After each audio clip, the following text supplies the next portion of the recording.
Hi viewers, இது பார்த்தீங்கன்னா Tata Safari 2.2 Dicor rear right side brake shoe assembly மாற்றிருக்குது. பார்த்துங்க எப்படி பொசிஷன், அந்த மேலே வர பிரேக் அட்ஜஸ்ட்மெண்ட்டு,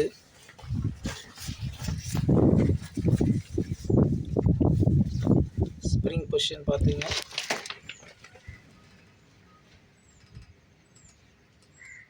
கீழே வந்து இந்த லாக் ஸ்ப்ரிங் வந்து உள்ளேருந்து வருது.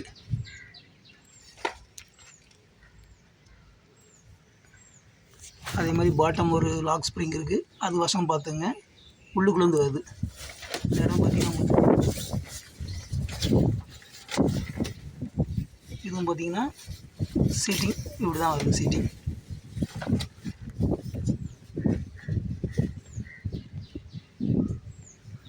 பார்த்துங்க.